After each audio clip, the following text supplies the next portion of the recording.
बहुत बड़ा कंसर्न जो पूरी दुनिया में उठ रहा है वो इमिग्रेंट्स के खिलाफ मुजाहिरों का है। अशर इकबाल लाहौर से इसी बाबत एक सवाल कर रहे हैं।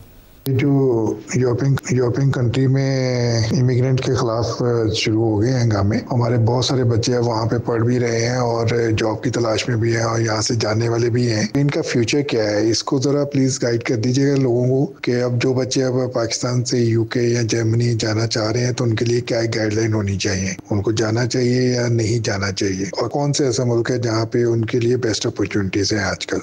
जी हाँ, बिल्कुल टाइमली सवाल है, क्योंकि अब फ्रांस में, जर्मनी में, यूके में भी राइट विंग मूवमेंट्स शुरू हो गई हैं इमिग्रेंट्स के ख़िलाफ़। और जैसे अमेरिका के अंदर ज़्यादा इमिग्रेशन जो है वो इंडियंस की है at a particular level, target हो रहे हैं इन वन वे और अनदर। ऑस्ट्रेलिया में इंडियंस हो रहे हैं टारगेट, कनाडा में इंडियंस हो रहे हैं।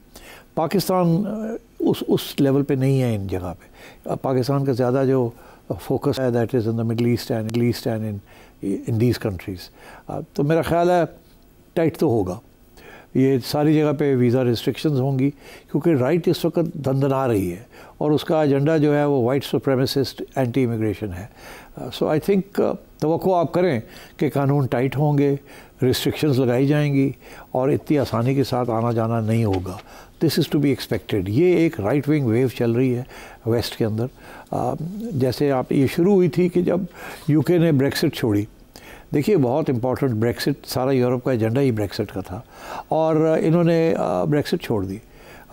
तो अब आप सोचिए कि इन्होंने ईस्ट यूरोपियंस और बाकी यूरोपियंस को आउट कर दिया यूके वालों ने।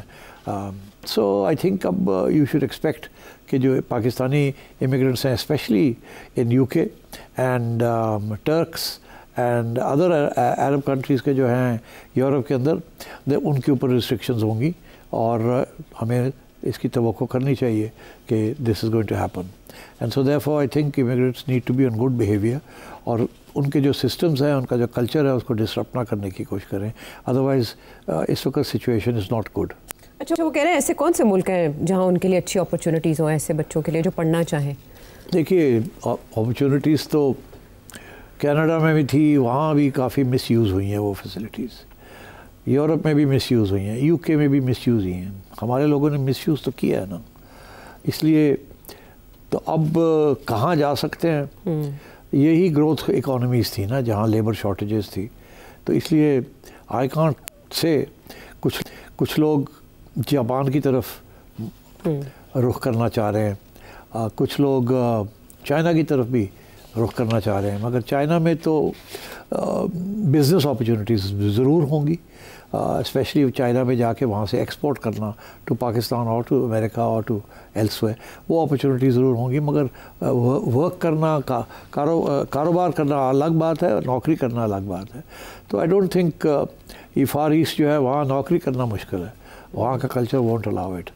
ये कॉलोनियल जो मुल्क थे उनका ताल्लुक़ था हमारे साथ, इसीलिए हमारे लोग वहीं जाते थे, या मज़हब अफिलिएशन या कॉलोनियल अफिलिएशन। मगर दिन ब दिन दिस विंडो नैरो होती जा रही है। मगर दिलचस्प बात यह है कि जितनी ये नैरो होती जा रही है उतनी हमें सख्त ज़रूरत है of exporting our manpower and getting remittances to keep our economy afloat. So ये अब एक कॉन्ट्रडिक्शन है।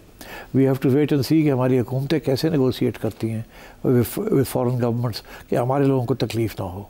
हुकूमत की प्रायोरिटीज़ में शामिल होगा तो तभी ना, कि वो इन चीज़ों की तरफ तो बहुत बाद में आएंगे, उससे पहले उनकी प्रायोरिटीज़ और हैं। और भी बहुत से सवाल हैं जिनमें से एक ने एक सना है एबटाबाद से, वो तो IR की स्टूडेंट हैं, वो चाहती हैं कि हम सोर्सेज ऐसे बताएं जिनको फॉलो करें। तो आप अपने एक प्रोग्राम में वो सोर्सेज भी बता चुके हैं कि वो अपने इन्फॉर्मेशन में इजाफे के लिए, एनालिसिस बेहतर बनाने के लिए किन किन सोर्सेज को फॉलो करें। इसके अलावा एक व्यूवर उन्होंने ये कहा कि आपके व्यूवर्स की चिड़िया भी बड़ी अंदर की खबरें लाना शुरू हो गई है। अच्छा। कि व्यूअर्स जो हैं वो भी अब प्रेडिक्ट करना शुरू हो गए हैं कि फ्यूचर में क्या हो सकता है। इसके अलावा आतिफ अली वाकेंट से, जमील खानज़ादा कराची से, शाफई गवादर से, शाहिद सऊदी अरब से, एक एक और शाहिद साहब हैं अजमान से, अब्दुल कादिर कराची से, आसिम मोहम्मद मेमन ओमान से, यहाँ के वीज़ाज़ भी आजकल प्रॉब्लम का शिकार हैं, डॉक्टर नोमान फैसलाबाद से, मोहम्मद अंसर राहील मियांवाली से, नईम महमूद कुरैशी वाकई से, शहजाद सुहेल मदीना से। असल में लोग एफर्ट करके वीडियो ऑडियो रिकॉर्डिंग करके आपसे सवाल पूछते हैं, सवाल बहुत जानदार होते हैं, उनमें बहुत जूस होता है, काफ़ी इन्फॉर्मेशन उससे मिल सकती है, लेकिन वक्त की कमी के बायस हम उनको हिस्सा नहीं बना पाते। तो आपके नाम ज़रूर हम शामिल करते हैं ताकि आपको अंदाज़ा हो कि हम रिगार्ड करते हैं आपके भेजे गए सवालों का और आपने जो वक्त हमें दिया उसका। और अब सिर साहब आपकी इजाज़त से कुछ सवालात शामिल कर लें। सवालात तो ठीक है वो जो, मगर एक आध और बड़ा इंपॉर्टेंट इशू है, वो सेनेटर साहब इरफान सिद्दीकी साहब ने भी बड़ा इंटरेस्टिंग एक बयान दिया है, उसकी तरफ नहीं जाना थोड़ी देर के लिए?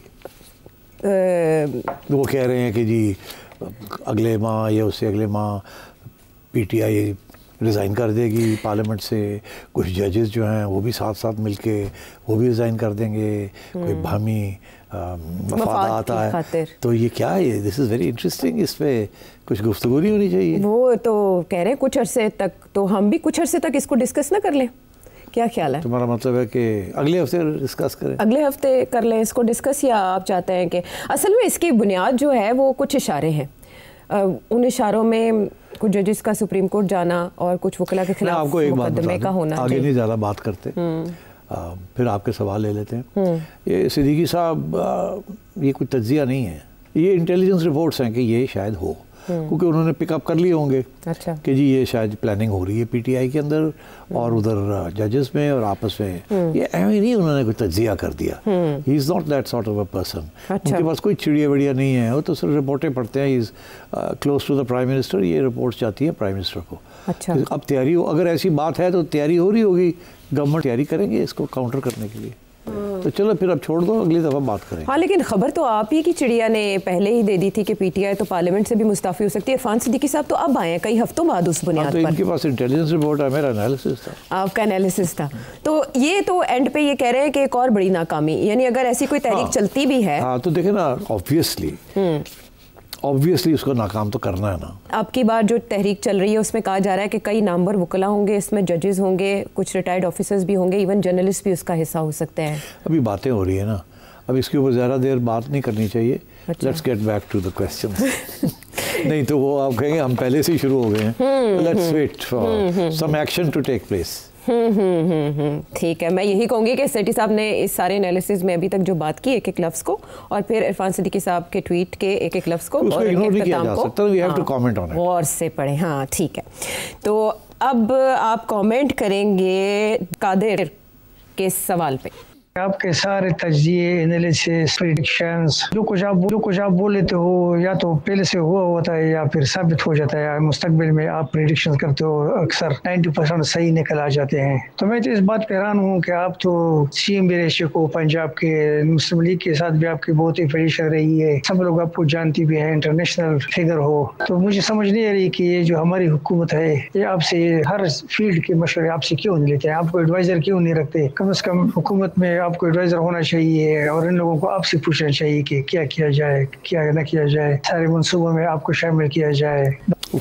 यार ये सवाल है कोई प्लीज़, ये ऐसे लगता है कि मैंने चलवाया है ये सवाल। नहीं है, जो समझने वाले हैं वो तो फिर आपके हर एनालिसिस को शक की नज़र से देखते हैं, लेकिन जो मुहिब्बे वतन लोग हैं या जो आपसे प्यार करने वाले लोग हैं या जो समझते हैं कि मुल्क को आपकी ज़रूरत है, जब वो इस तरह के सवाल करते हैं, मेरा ख्याल है आपको उन्हें निगलेक्ट नहीं करना चाहिए। मेरा ख्याल है आपको ऐसे सवाल नहीं चलाने चाहिए, इनको फ़ोन करके शुक्रिया अदा कर देना चाहिए। मगर वो लोग पता क्या कहेंगे ये सिटी अपनी डिमांड क्रिएट कर रहा है। ये डॉक्टर कादिर साहब आपके सवाल का बहुत शुक्रिया, आपके दर्द दिल का। Let's move on. Okay, move on करते हैं जी, दुबई चलते हैं, मूव ऑन करते, जहाँ मैच भी कल होने जा रहा है और वहाँ से जावेद इकबाल साहब ये सवाल भेज रहे हैं सेठी साहब के लिए। यार ये फिर खतरनाक सवाल आया है। ये अलग है। ये जो पाक सऊदीया का जो एग्रीमेंट जो हुआ है, इससे पाकिस्तान को क्या फ़ायदा होगा? फाइनेंशियली मैं बात कर रहा हूँ। और दूसरी बात, क्या इसकी वजह से ये जो बहुत टाइम हो गया है, बहुत अरसा हो गया है, वीज़े वगैरह बंद रहे हैं गल्फ में, क्या ये भी खुलेंगे के चांस हैं या इसका कोई ताल्लुक नहीं है? बड़ा अच्छा सवाल है। मुख्तसर जवाब यही है कि ज़्यादा लंबी चौड़ी तवक्को ना रखें और कि ये डिफेंस पैक्ट जो है ये इसके साथ पता नहीं क्या क्या इनकलाब आ जाएगा, ऐसी कोई बात नहीं है। बहुत सी मुश्किलात हैं और बहुत से प्रॉब्लम्स हैं, इसीलिए इसको खुफिया रखा जाएगा। अलबत्ता ये ज़रूर है कि सऊदी अरेबिया ने अमेरिका को कहा कि we don't trust you fully, और मेरा ख्याल है कुछ पाकिस्तानी एडवाइज़र्स चले जाएंगे देखने के लिए कि उनको इंडिपेंडेंट इन्फॉर्मेशन भी सऊदीज़ को मिलती रहे, और ताकि ये totally dependent on American basis and support ना हो। और पहली बात। दूसरी बात ये है कि आई थिंक पाकिस्तान के लिए अच्छी फैसिलिटी, सऊदीज़ कुछ थोड़ी बहुत इन्वेस्टमेंट कर देंगे, सऊदीज़ कुछ थोड़े बहुत तेल दे देंगे, सऊदीज़ कुछ डिपॉजिट्स कर देंगे ताकि तब पाकिस्तान तकड़ा रहे। तो आई थिंक इससे ज़्यादा तवक्को करने की ज़रूरत नहीं है। अच्छा सिर साहब, ये जो वीज़ा एक अरसे से बंद है, उनके खुलने कितने चांस? हाँ, ये सवाल है। देखिए, इस वक्त वीज़ा ज़ाहिर है रिस्ट्रिक्ट हुए हैं, सऊदी अरेबिया ने भी रिस्ट्रिक्ट किए हुए हैं, यूएई ने रिस्ट्रिक्ट किए हुए हैं। मेरा ख्याल है पाकिस्तान को चाहिए कि ये फ़ायदा उठाएं इस एग्रीमेंट का या पैक्ट का, और सऊदी से कुछ रिलैक्सेशन अपने वर्कर्स के लिए ओपनिंग करवाएं। Similarly with UAE, I think ये अच्छा मौका है, and strike while the iron is hot. अब बाकी ये है कि हमारे जो पाकिस्तानी हैं इन जगह पे, उनको भी थोड़ी बहुत अब हिदायत होनी चाहिए to not to misbehave, to work hard, और इन हुकूमतों के जो कानून हैं उनको फॉलो करें। But I think this is a good opportunity, करना चाहिए, और मेरा ख्याल है थोड़ी बहुत होगी।